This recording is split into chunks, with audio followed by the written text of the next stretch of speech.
H का कुल objective का सही उत्तर देखने वाले हैं। आप एग्जाम में कितना सही और कितना गलत बनाए हैं इसको मिला लीजिए, बिल्कुल 100% सही उत्तर है।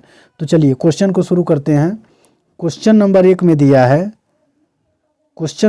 दिया है कि अनुच्छेद 75 के अनुसार मंत्रियों को नियुक्त करने का अधिकार किसे प्राप्त है? तो इसका सही उत्तर होगा ऑप्शन नंबर ए, राष्ट्रपति। चलिए फिर आगे वाला प्रश्न देखते हैं। क्वेश्चन नंबर 2 में दिया है कि राष्ट्रीय पंचायती राज दिवस कब मनाया जाता है? तो इसका सही उत्तर होगा ऑप्शन नंबर बी, 24 अप्रैल को, यानी जो भी ये बनाया है 2 जून उसका गलत आंसर है। चलिए फिर आगे वाला क्वेश्चन देखते हैं। क्वेश्चन नंबर 3 देखते हैं कि निम्न में से किस राज्य में विधान परिषद है? तो देखिए इसका सही उत्तर होगा ऑप्शन नंबर डी, इनमें से सभी। चलिए फिर आगे वाला क्वेश्चन देखते हैं। क्वेश्चन नंबर 4 को देखते हैं। बिहार विधानसभा में कुल सदस्यों की संख्या कितनी है? तो इसका सही उत्तर होगा ऑप्शन नंबर ए, 243। चलिए फिर 5 नंबर प्रश्न को देखते हैं। 5 नंबर प्रश्न में दिया है कि भारत में सूचना का अधिकार कानून कब लागू हुआ? भारत में सूचना का अधिकार कानून कब लागू हुआ? तो इसका सही उत्तर होगा ऑप्शन नंबर ए, 2005। चलिए फिर आगे वाला क्वेश्चन देखते हैं। 6 नंबर क्वेश्चन में दिया है कि बिहार में पंचायत निकायों में महिलाओं को 50% आरक्षण किस वर्ष प्रदान किया गया था? तो इसका सही उत्तर होगा ऑप्शन नंबर बी, 2006। चलिए फिर आगे वाला क्वेश्चन देखते हैं। 7 नंबर प्रश्न में दिया है अंतर्राष्ट्रीय अहिंसा दिवस कब मनाया जाता है? तो इसका सही उत्तर होगा ऑप्शन नंबर सी, 2 अक्टूबर को। चलिए फिर 8 नंबर क्वेश्चन को देखते हैं। किस देश का संविधान, 8 नंबर प्रश्न में दिया है कि किस देश का संविधान अलिखित है? तो इसका सही उत्तर होगा ऑप्शन नंबर डी, चीन का। चलिए फिर आगे वाला क्वेश्चन देखते हैं।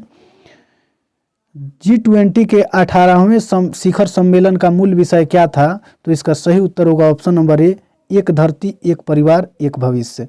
चलिए फिर आगे वाला क्वेश्चन देखते हैं। 10 नंबर क्वेश्चन में देखते हैं कि निम्नलिखित में कौन सा देश G20 का सदस्य नहीं है? तो इसका सही उत्तर होगा ऑप्शन नंबर ए, बांग्लादेश। चलिए फिर आगे वाला क्वेश्चन देखते हैं। 11 नंबर क्वेश्चन में कि भारतीय संविधान के किस अनुच्छेद में भारत को राज्यों का संघ घोषित किया गया? भारतीय संविधान के किस अनुच्छेद में भारत को राज्यों का संघ घोषित किया गया?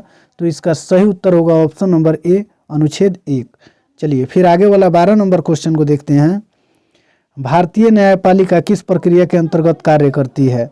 तो इसका सही उत्तर होगा ऑप्शन नंबर सी, न्यायपालिका द्वारा निर्मित प्रक्रिया। चलिए फिर 13 नंबर क्वेश्चन को देखते हैं।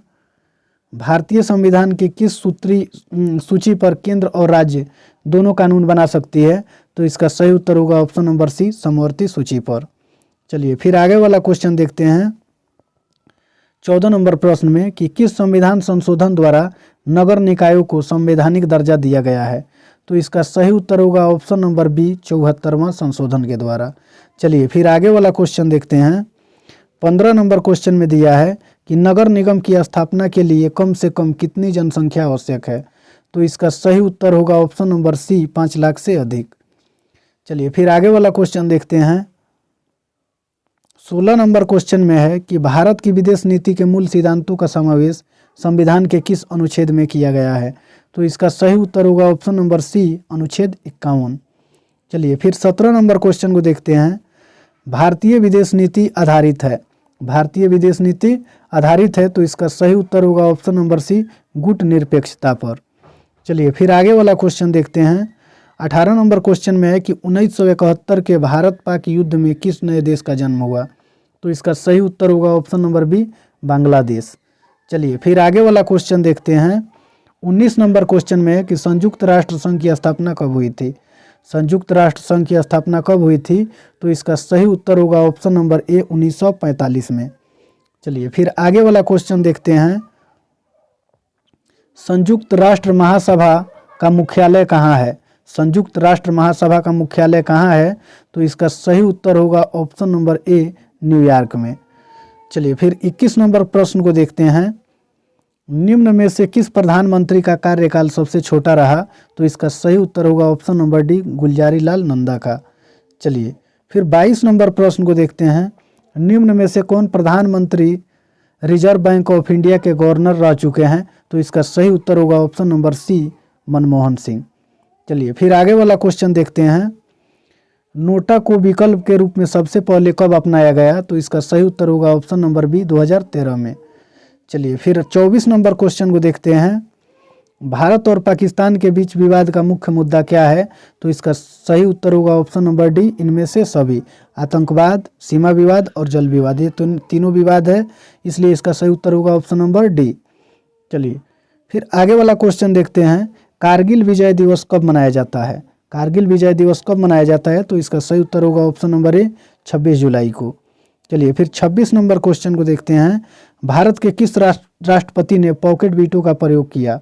तो इसका सही उत्तर होगा ऑप्शन नंबर बी, ज्ञानी जैल सिंह। चलिए फिर 27 नंबर क्वेश्चन को देखते हैं। नक्सलवाद की शुरुआत कहाँ से हुई? तो इसका सही उत्तर होगा ऑप्शन नंबर बी, पश्चिम बंगाल से। चलिए 28 नंबर प्रश्न को देखते हैं। राष्ट्र निर्माण के मार्ग में बाधाएं क्या है? राष्ट्र निर्माण के मार्ग में बाधाएं क्या है? तो इसका सही उत्तर होगा ऑप्शन नंबर डी, इनमें से सभी। चलिए फिर आगे वाला प्रश्न देखते हैं। 29 नंबर, संपूर्ण क्रांति का नारा किसने दिया?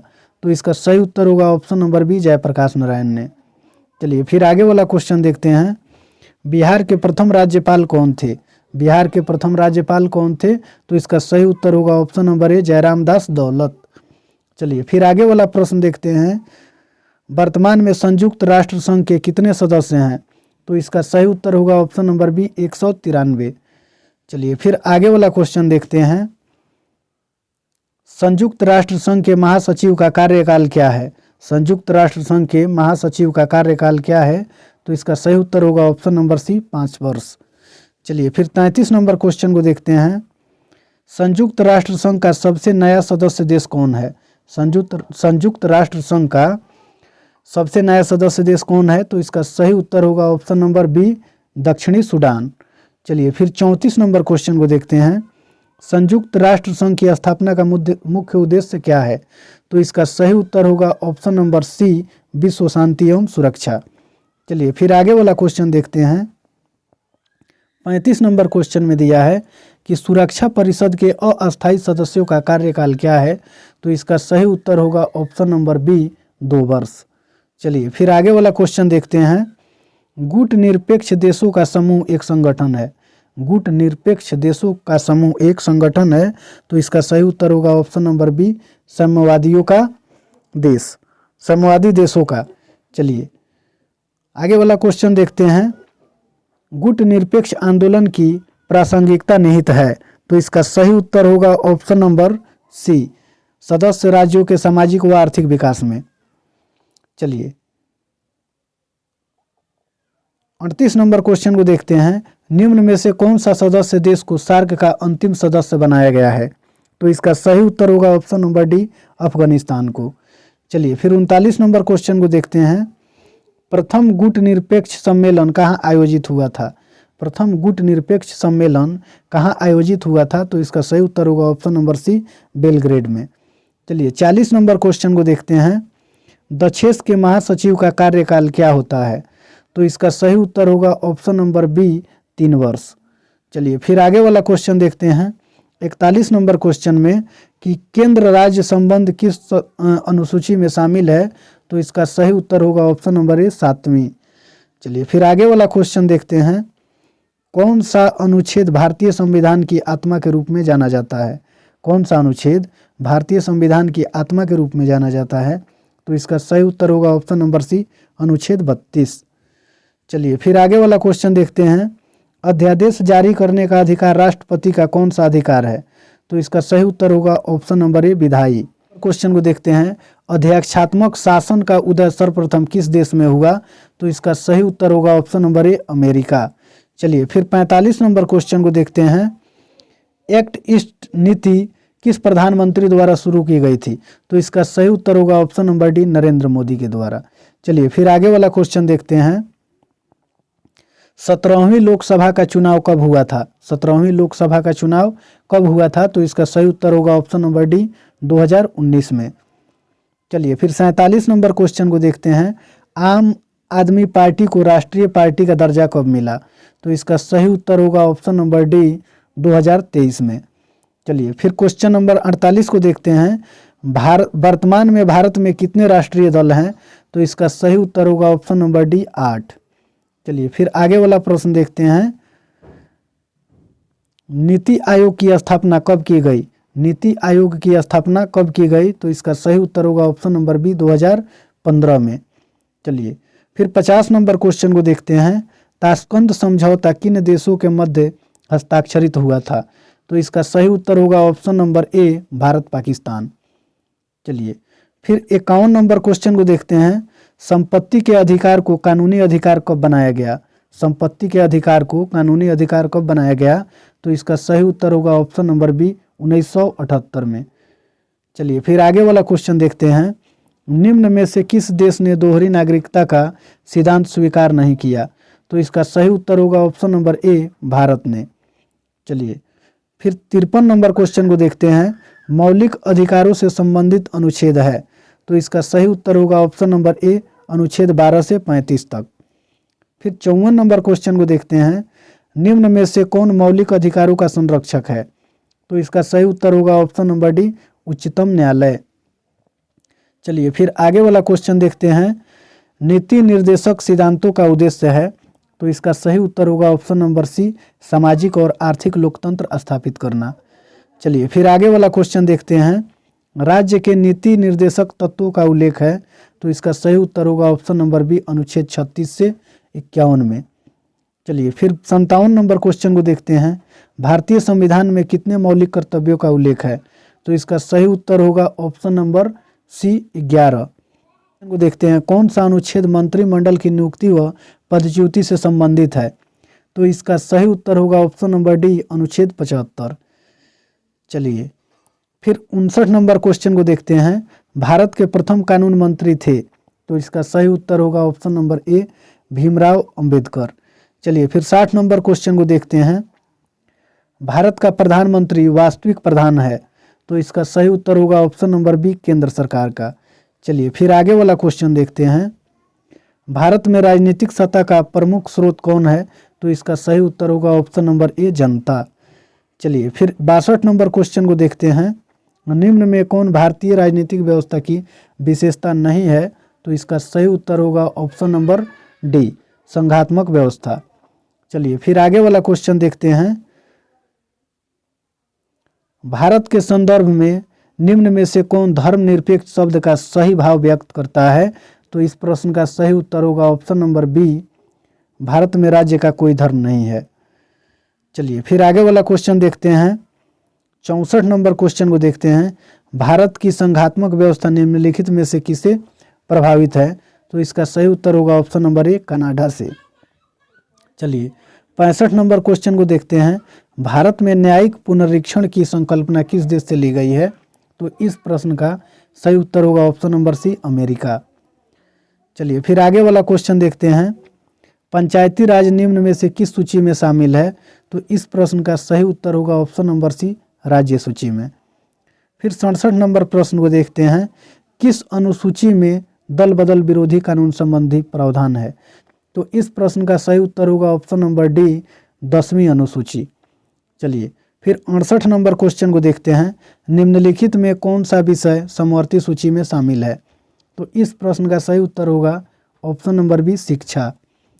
फिर 69 नंबर क्वेश्चन को देखते हैं। किस अनुच्छेद के तहत अखिल भारतीय सेवाओं का प्रावधान किया गया है? तो इस प्रश्न का सही उत्तर होगा ऑप्शन नंबर सी अनुच्छेद 312। चलिए 70 नंबर क्वेश्चन को देखते हैं। मौलिक अधिकार है? मौलिक अधिकार है तो इसका सही उत्तर होगा ऑप्शन नंबर ए वाद योग्य।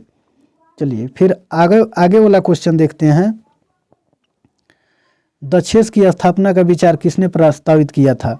तो इसका सही उत्तर होगा ऑप्शन नंबर सी जनरल जिया उर रहमान।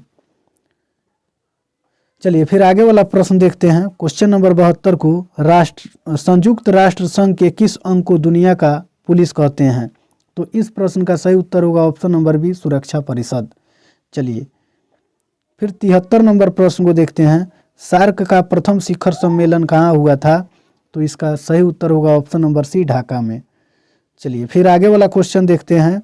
निम्न में कौन सा देश दक्षेस का सदस्य नहीं है? तो इस प्रश्न का सही उत्तर होगा option number D Myanmar. Question को देखते हैं कि निम्न में कौन गुट निरपेक्ष आंदोलन के उद्देश्य में शामिल नहीं है, तो इसका सही उत्तर होगा ऑप्शन नंबर सी। चलिए फिर 76 नंबर क्वेश्चन को देखते हैं, सच्ची गुट निरपेक्षता की विदेश नीति का समर्थन किसने किया, तो इस प्रश्न का सही उत्तर होगा option number A, Pandit Nehru ने। फिर आगे वाला प्रश्न देखते हैं, हम भारत के लोग शब्दों का प्रयोग भारतीय संविधान के किस भाग में किया गया है, तो इस प्रश्न का सही उत्तर होगा ऑप्शन नंबर डी, प्रस्तावना में। चलिए फिर आगे वाला क्वेश्चन देखते हैं, भारतीय संविधान की 11वीं अनुसूची में कितने विषय हैं, तो इस प्रश्न का सही उत्तर होगा ऑप्शन नंबर सी, 29। चलिए फिर अगला क्वेश्चन देखते हैं, निम्नलिखित में कौन सा शब्द प्रस्तावना में 42वें संविधान संशोधन के द्वारा जोड़ा गया है, तो इस प्रश्न का सही उत्तर होगा ऑप्शन नंबर ए, समाजवाद। चलिए फिर 80 नंबर क्वेश्चन को देखते हैं, संविधान को पवित्र दस्तावेज किसने कहा, तो इसका सही उत्तर होगा option number A, Bhimrao Ambedkar ने। चलिए फिर आगे वाला क्वेश्चन देखते हैं, 81 का उच्चतम न्यायालय की स्थापना कब की गई थी, तो इसका सही उत्तर होगा ऑप्शन नंबर सी, 1950 में। चलिए फिर आगे वाला क्वेश्चन देखते हैं, जनहित याचिका की शुरुआत की गई थी, तो इसका सही उत्तर होगा ऑप्शन नंबर सी, न्यायिक पहल द्वारा। चलिए फिर आगे वाला क्वेश्चन देखते हैं, भारत में राज्य विधानमंडल का उच्च सदन कौन सा होता है, तो इसका सही उत्तर होगा option number B, Vidhan Parishad. चलिए फिर 84 नंबर क्वेश्चन को देखते हैं, 86वां संविधान संशोधन संबंधित है, तो इसका सही उत्तर होगा ऑप्शन नंबर ए, शिक्षा का अधिकार से। चलिए फिर आगे वाला क्वेश्चन देखते हैं, अनुच्छेद 355 का सर्वप्रथम प्रयोग कब किया गया, तो इसका सही उत्तर होगा ऑप्शन नंबर डी, 2023 में। चलिए क्वेश्चन नंबर 86 को देखते हैं, भारतीय संसद का निम्न सदन कौन सा है, तो इसका सही उत्तर होगा ऑप्शन नंबर सी, लोकसभा। चलिए आगे वाला प्रश्न देखते हैं, पंचशील सिद्धांत के प्रतिपादक कौन थे, तो इस प्रश्न का सही उत्तर होगा option number B, Jawaharlal Nehru. चलिए फिर आगे वाला क्वेश्चन देखते हैं, सुरक्षा परिषद के अस्थायी सदस्यों की संख्या है, तो इसका सही उत्तर होगा ऑप्शन नंबर ए, 10। चलिए फिर आगे वाला क्वेश्चन देखते हैं, निम्न में कौन क्षेत्रवाद का रूप है, तो इस प्रश्न का सही उत्तर होगा ऑप्शन नंबर डी, इनमें से सभी। चलिए फिर आगे वाला क्वेश्चन देखते हैं, वर्तमान में भारत में कितने राज्य हैं, तो इसके आगे वाला क्वेश्चन देखते हैं, निम्न में किस राज्य का सृजन 2000 में नहीं हुआ है, तो इस प्रश्न का सही उत्तर होगा ऑप्शन नंबर डी, छत्तीसगढ़। चलिए फिर आगे वाला क्वेश्चन देखते हैं, भारत में संविधान संशोधन की प्रक्रिया किस देश से ली गई है, तो इस प्रश्न का सही उत्तर होगा ऑप्शन नंबर बी, दक्षिण अफ्रीका से। चलिए आगे वाला प्रश्न देखते हैं, वर्तमान में भारत में कुल कितने उच्च न्यायालय हैं, तो इस प्रश्न का सही उत्तर होगा ऑप्शन नंबर ए, 25। चलिए फिर आगे वाला क्वेश्चन देखते हैं, साफ्टा की स्थापना कब हुई थी, तो इस प्रश्न का सही उत्तर होगा ऑप्शन नंबर बी, 2006। चलिए 95 नंबर क्वेश्चन को देखते हैं, भारत किस तरह का गणतंत्र है, तो इस प्रश्न का सही उत्तर होगा ऑप्शन नंबर डी, इनमें से सभी। चलिए आगे वाला प्रश्न देखते हैं, अंतर्राष्ट्रीय श्रम संगठन एक विशिष्ट अभिकरण है, तो इस प्रश्न का सही उत्तर होगा ऑप्शन नंबर सी, संयुक्त राष्ट्र संघ का।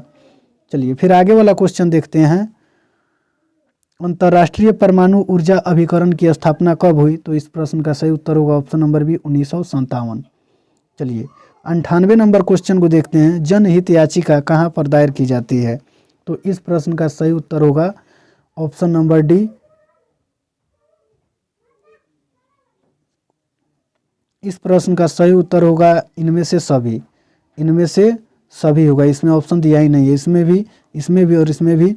जनहित याचिका कहाँ दायर की जाती है, तो देखिए उच्च न्यायालय में भी किया जा सकता है, जिला न्यायालय में भी किया जा सकता है और सर्वोच्च न्यायालय में भी किया जा सकता है। चलिए फिर आगे वाला क्वेश्चन देखते हैं, इनमें से कोई ही नहीं होगा, कोई नहीं कहाँ से, सब में होता है। चलिए 99 नंबर क्वेश्चन को देखते हैं, सूचना का अधिकार कानून किस प्रकार का कानून है, तो इस प्रश्न का सही उत्तर होगा ऑप्शन नंबर बी, मौलिक अधिकार। चलिए क्वेश्चन नंबर 100 को देखते हैं, यूनेस्को का मुख्यालय कहाँ है, तो इस प्रश्न का सही उत्तर होगा ऑप्शन नंबर सी, पेरिस में।